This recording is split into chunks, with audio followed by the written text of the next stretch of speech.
Welcome to EWTN On Location. We're at the Catholic Leadership Conference in Birmingham, Alabama. Our guest author is Jennifer Fulwiler, author of Something Other Than God, How I Passionately Sought Happiness and Accidentally Found It, published by Ignatius Press. Great to have you finally here on Bookmark. And so good to be here. We've met before. You've been on some of our programs before. Was it Life on the Rock that you were on? What That's show right, were you Life on? on the Rock. That was the one I remember. Right. And now you've been a blogger for a while, right? Right. And you're involved with the National Catholic Register, yes. right? Yeah, so you've been doing stuff for that. And now, is this your first book? It is my first book. And it's funny, it took me 5 years to write, to get it right and get all the critiques. And as I was writing it, I would often watch Bookmark and think, wouldn't it be amazing to be on Bookmark one day? So this is a big moment. Well, that's very nice of you to say that. You can come back anytime. Oh, good. I have to write another book. I heartily endorse this book. In fact, yeah, so obviously, with this kind of book, when you say that amount of time it took you, was that at the time that you decided to write the book? You talk a little bit about it in the book, where the idea of writing a book came from. Was that something that you came up on your own, a publisher approached you, it just came out naturally of doing a blog, or what was it? I think it was one of those God things where the idea had been germinating for a while. About a year after we converted, I thought, I took a step back and looked at what had happened, and I thought, you know, that might be a good story. It might encourage people to hear what God did in my life, especially that everyone knows an atheist these days. And so, yeah, I began praying about it, and then all of a sudden I really felt moved that now was the time to start. And so I actually started way back in 2008. And I had a literary agent at the time. Yeah, I saw that. I knew him, okay. right. And he's a secular agent, has a secular agency. And I think God really moved there because all along this agent said, you know, make it totally Catholic. Absolutely, I would not dissuade you from that. But it needs to be of the quality of any of the other secular memoirs that I would represent. Mm-hmm. So he held me to a very high bar. And I think that ultimately that really worked to glorify God. It must be tough for you on one level to say, why would someone be interested in your particular life story? What's in it that will touch me? Is it because there's a lot of people you met who are like you? Well, what I hear over and over again from my blog, I mean, my blog inbox is flooded with people whose hearts are just broken because a loved one, maybe it's a spouse or a child or a parents even, have lost faith or maybe have never had faith. And I thought, you know, it might encourage them to walk them through the story of what God did in my life so that they can have hope for people who are where I was 10 years ago. Okay, now when you say how I passionately sought happiness, accidentally found it, what did you think happiness was that you were seeking? I thought happiness was lots of parties and driving fancy cars, Mm-hmm. to put it bluntly. I mean, that I very much bought into the worldly idea that if you amass enough control in your life so that you can control your way into having everything that pleases you, that's what happiness looks like, and that's what I wanted. Did you have the benefit at one level of having experienced that and realizing it didn't satisfy you? You know, it's interesting. When I was living that lifestyle, I would not have said that I felt unsatisfied. If you had asked me 10 years ago, I would have said, no, I feel great, my life is perfect. What on earth could you mean? But what I didn't know there was any other way of living. There was always one more thing I needed. You know, we lived in a 21st floor loft that overlooked downtown Austin. You talk about that in the book, right? But there was a better place we could live, and my husband could have a better job, and I could have a better job. And you could go buy a house where all the hipsters live, yeah, right? exactly, right. Yeah, talk about that in the book. Right. And I didn't even know. I had lived that way my whole life of always needing one more thing. I didn't even know that it was an option. Did you see that with your parents? Now, your dad was basically an atheist. Your mother was, you know, marginal at best, right. Maybe some sort of faith there. But is that what you saw with them as well? I mean, because your dad had a very interesting kind of life he led, right? Right. Yeah, you know, I think that with them or with anyone, I mean, I think anyone who doesn't know the peace of Christ is always going to be kind of looking for that next thing. Trying to fill themselves up with something outside. Yeah, and my parents were happy people. I mean, they weren't miserable by any means, but they were, I think, especially in my childhood, happy in the way I was happy at the beginning of the book. That, you know, I was happy, but it was you have that angst that is always there when you're very much in the world. Mm-hmm. Now you start your book off interesting with a tippy point, not a tipping point, but yeah, a tippy point. Right. Who's Tippy? Okay, she was a counselor, at a summer camp that I went to. I just went because all the kids in the neighborhood went, but it was a Bible camp. And we thought it was, my parents and I thought it was very Bible optional. Turned out not to be. It turned out to be a very Christian camp. And people have asked me what was the counselor's real name, and I actually don't know. We were never told. We were just told to address her by her nickname, which was Tippy. Mm-hmm. Right, and Tippy said that she kind of asked you if you were going to dedicate your life to Christ, yeah. And her whole thing was no one ever was in my group who didn't end up doing that. Yeah, it seemed like a personal point of pride for right. her. I mean, she confronted me and said, you need to get saved right. now. And I said, I don't even know what getting saved means. Right. You said, for the first time I assigned to myself a label, a single word that defined me, atheist. The concept settled within me as perfectly as puzzle pieces snapping into place. For the first time in the days, I broke into a broad, exuberant smile. Now, your dad considered himself an atheist. Right. So had you not even thought about that issue? It wasn't something in your family where you thought, gee, my dad doesn't believe and I don't believe either? Or is this just the first time you really got confronted by that? Being an atheist for me in my early childhood, it was kind of like, I don't know, having blue eyes or something. I mean, it just seemed so normal and so natural. It never, I mean, I knew I had blue eyes, but I didn't label myself as a blue-eyed person, you know? And so it was sort of the same thing with atheism. The atheistic worldview seemed so obvious to me that was the default. I didn't even think it needed a label. Right. And when I went to that summer camp and got all the pressure from Christians and realized how very different I was from them, it was then that I assigned the label atheist right. to myself. And you saw yourself then as the other, right? Because right. And the idea, even at least initially, and it kind of thought out, but there was tended to be a chill in the early days yes. that you weren't part of the club, right? Right. That always was a barrier. When we lived in the Bible Belt, we moved a lot, but when we lived in Bible Belt areas, there was always that wall there that I could never really get past because I was an atheist and everyone else was a Christian. Mm-hmm. Did they really call you Bigfoot? They really did. Right. Yes, I mean, that was true. What I said in the book, that new kids did not know my real name. They just thought my name was Bigfoot. Mm-hmm. And you used to, your favorite pastime was pranking the Home Shopping Network? That was a big thing. It was, because we were latchkey kids. We would just come home and have some time to kill. So yeah, that was high excitement. Mm-hmm. Now, when your dad talked to you, he was reading you Carl Sagan's book Cosmos, where right. he had that with you, right. and you say usually they just call me a Satan worshiper. Yes. Did they really? They really did. I think that, a lot of these kids in the Bible Belt had never encountered non-believers, and so I think they were even surprised by like the hostility that overtook them when they found out that I really didn't believe. Now, was it your dad who basically said to question everything? Yes. And is that what you were doing? And do you still do that today? I mean, you don't lose your questioning right. because you've come to faith, right? Well, what's interesting is my dad always said, he said, I'm not raising you to be an atheist. Don't be an atheist just because I am. He said, seek truth, question assumptions, and when you believe something, make sure you have thought through all the implications, that you're not just taking it at face value and leaving it there.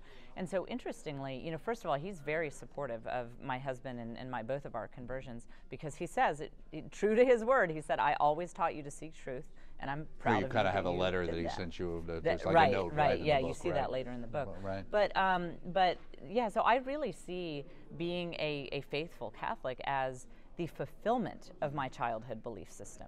That when I really did what I was taught to do, which is seek truth and question assumptions, I became Catholic. What was there, do you know why that's where your father came out? Now, he's like an archaeologist or scientist or something. Engineering, but because you talk about going to the creek, the eighth wonder of the world, and where you kind of have this revelation that, in a sense, that things die because of the relics and things that you would find. Right. But with him, did you ever, or have you ever asked him, when did he come to that? Was that how he was raised, or was it just his experience? He talks a little bit about his experiences in South America, where it seemed like that impacted his view of the world. I think what it mostly was he went to military schools often because his parents lived in Mexico. My grandfather is also an engineer. He's still living, God bless him. And so my dad would have to go back to the States often for school, and religion classes were required. And he had tough questions in the religion classes. He has a very curious mind. He's very smart, and he was not getting good answers. And to be honest, I think that if he had been raised among Catholics who really knew their faith, I have a feeling that he would have really had a strong faith. But I think in his formative years, he just found over and over again that he was not getting satisfactory answers to some really tough questions that he had. Right, and you talk about that experience at the creek with the kind of awareness of human mortality, which at least I guess got you started on the idea of starting to think, isn't there anything after this? Is that what it was? It just kind of made you start to think about, well, is there anything, or is it just end? Or well, it wasn't a question. Right. To me, it was a realization of truth at the time. Okay. It wasn't, is there anything? It's just beyond there this? isn't. It was right. It was, there is nothing. Okay. And so this was an example of, and this is where there was always friction between me and other atheists, is because to me, it really stripped the meaning from life. If all we are literally is just chemical reactions, we come from nothing, we return to nothing. One day the last human will die, there will be no memories or anything. I just didn't see why anything mattered. And these atheists who would talk about, oh, life is full of meaning and it's so beautiful, I'd say, where do you get that? We're all just chemical reactions, you know, we're Right. animated dust. Right, on page so, 58, yeah. you have that passage from Bertrand Russell's essay, A Free Man's Worship, where you go on to Yes. say, Russell went on to recommend that people go ahead and build their lives on a, quote,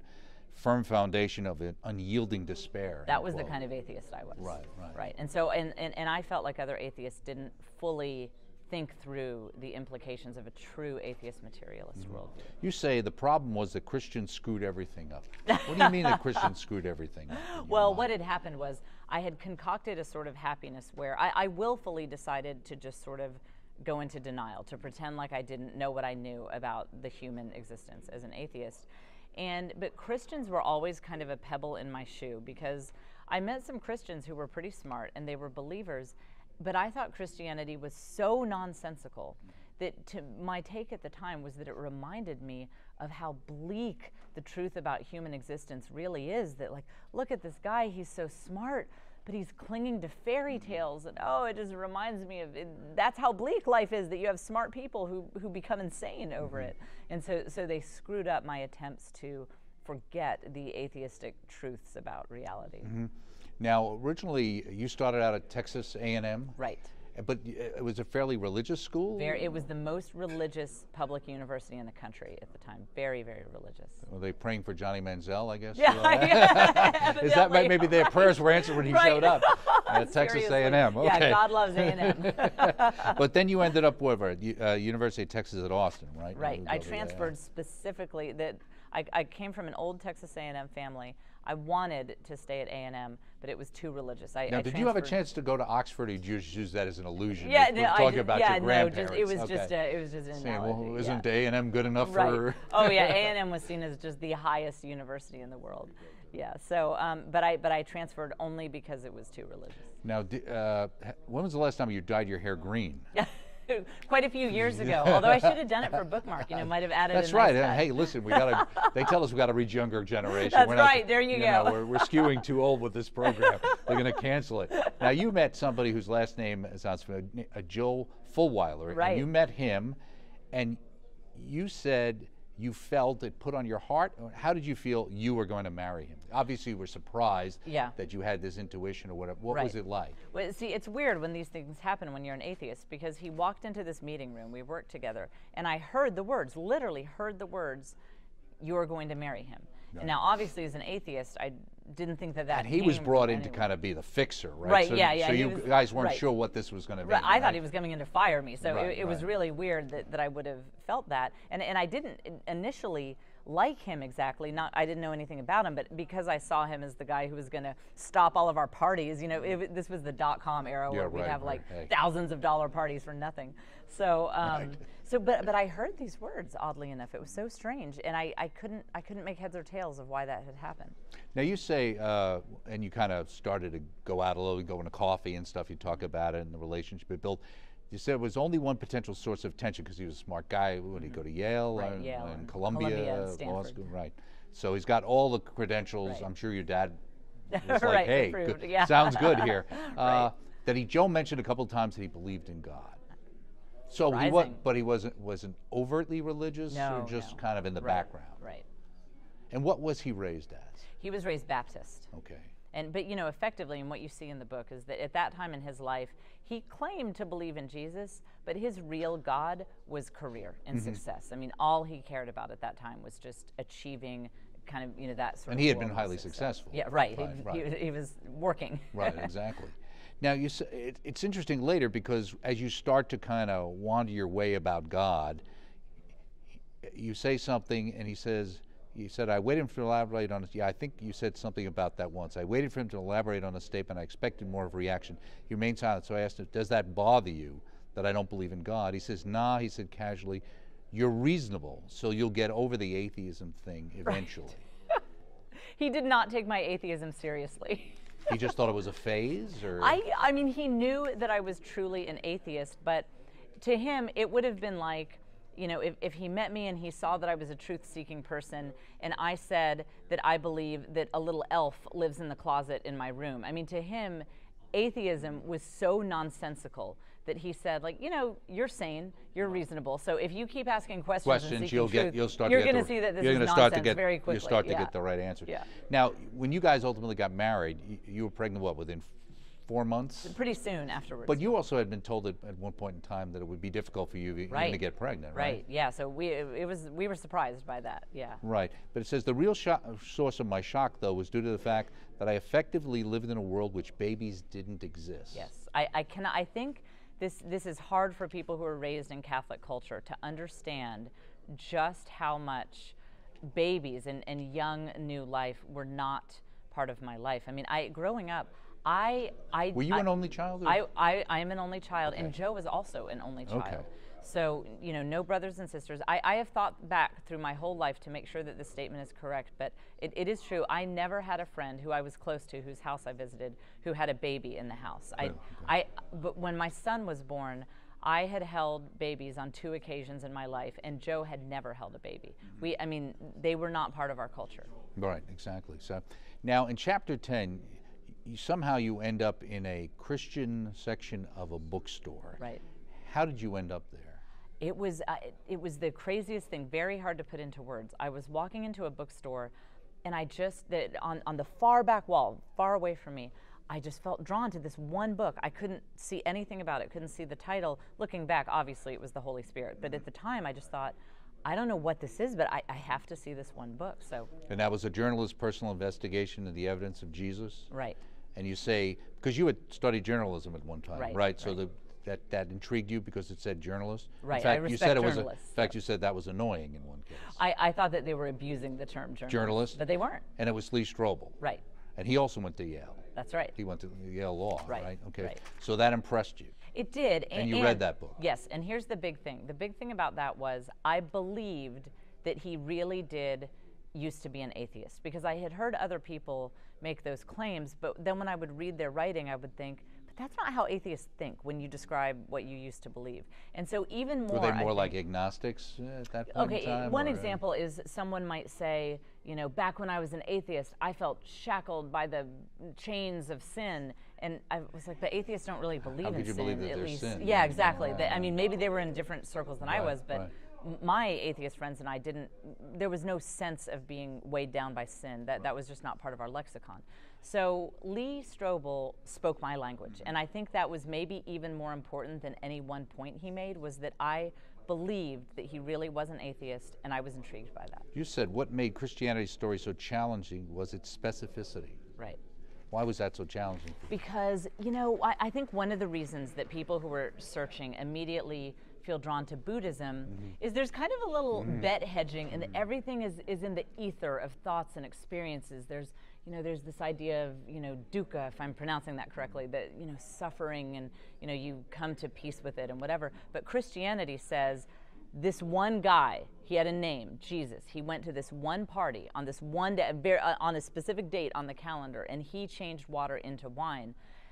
That's a very specific claim, and so there was a tension there of, if they had said, if the Christian story were that Jesus just had some wisdom that's very wise, I could believe that, but that was a lot to ask of an atheist, that these miracles really did take place on a specific day at a specific point in time. Now, there is one God looking down on us all. We are all the children of one God. So you were quoting an Apache? Yes. That was Geronimo? That's right. And how did that come to pass, Well, and why did that impact you? Well, it impacted me because I had been reading C.S. Lewis talking about the natural law, this idea that there is one objectively Was that Mere true, Christianity you were right, reading? right. Okay. That there is, and that's what the title of my book is taken from Mere Christianity, actually, a quote in there. You know, Lewis talks about how there is one true moral code, a separation of right and wrong, that is written on the human heart.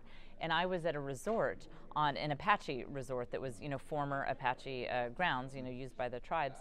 And I was thinking about these ideas of right and wrong, and is there really a natural law? And I thought of the history of this place, the wars between the settlers and the Native Americans.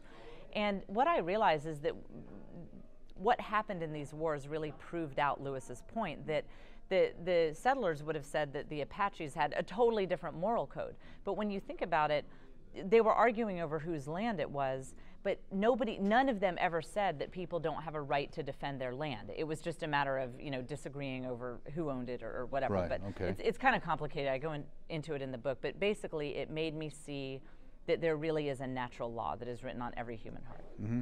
You also talk about one Christian had faith in a Jesus who was a sensitive guy who wanted everyone to be happy. That sounds familiar. The Christian next to him had a faith in a Jesus who was disgusted by what he saw in this wicked world, the flesh and the blood presence of God, who did not hesitate to punish disobedience. These two Jesuses were not the same person.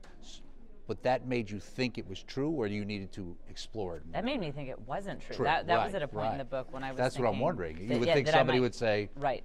how could this be the same person? Right, because the whole question is, can I have faith in Jesus? So when you're an atheist asking that question, the first thing you have to figure out is, well, who is Jesus? And so I was on this quest to find out who Jesus is. Now, having grown up in the Bible Belt, being immersed in American culture, which is a very Protestant culture, I didn't know that there was any other way other than just sola scriptura. You pick up your Bible, you encounter Jesus, and you're done. I picked up my Bible. I didn't know how to interpret it. I didn't know what to make of it. And when I would ask Christians, everybody had their own idea of who Jesus is. And so at that point in the book, where I was saying, I don't know, I might want to have faith in this guy. I don't know, because nobody can tell me consistently who he is. Mm-hmm. Now, one of the things I thought was interesting in the book, you started a blog, you got involved with that, and then there's a thing where you started following atheists and then Christians who were arguing with it, and you started to find that it seemed to be that your sense was the most cogent arguments against atheists were coming from people who happened to be Catholic. Yes.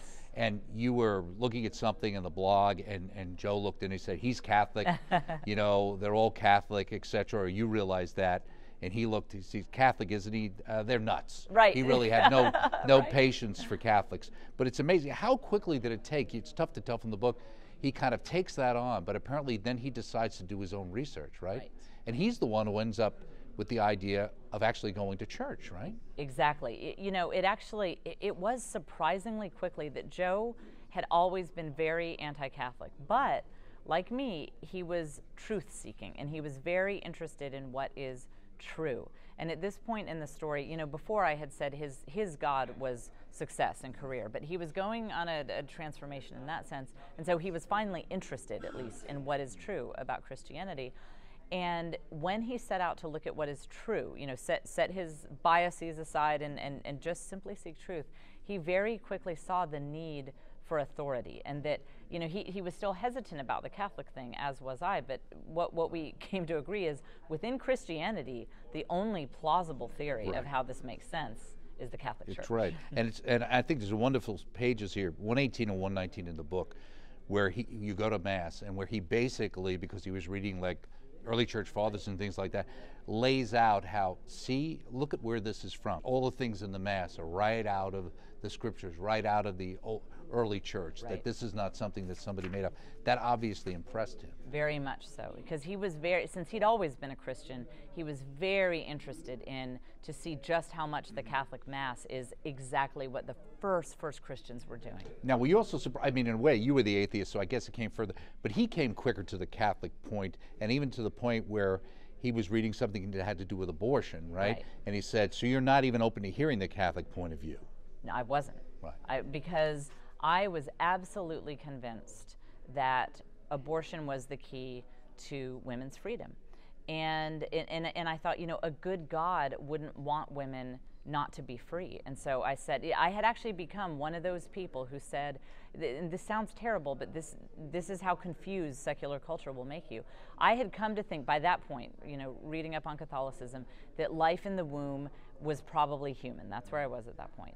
And I still said that I support abortion because I felt like I had to, because I felt like it was the only way that women could really be free, which is sad looking back, but that's where I was. So this one quote, and how does it affect you, and did you succeed in dusting off your mirror, from C.S. Lewis? So what happened at that point is I'd been seeking God, and just I couldn't. I felt like I was so close yet so far away. I was getting closer, but I hadn't encountered God in any personal way.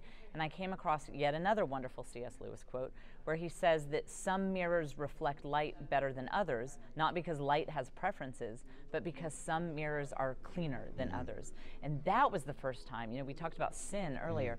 That was the first time that I ever thought, my sins might actually, A, be real, and B, be impacting this search for God. Right. And so that was a big turning point for me to realize that I might have to dust off my mirror, so to speak, if I'm going to be able to reflect some light here. Okay, we're just about out of time. Is it going to be another 5 or 6 years before we see you back on Bookmark? I don't know. I hope not. Right. Well, good luck. Thank you so much. Thank you so much for the book. Speaking here with Jennifer Fulwiler. The book is Something Other Than God, How I Passionately Sought Happiness and Accidentally Found It. I highly recommend it, published by Ignatius Press, available through the EWTN Religious Catalog. Thank you for joining us here from the Catholic Leadership Conference on location in Birmingham. See you next time.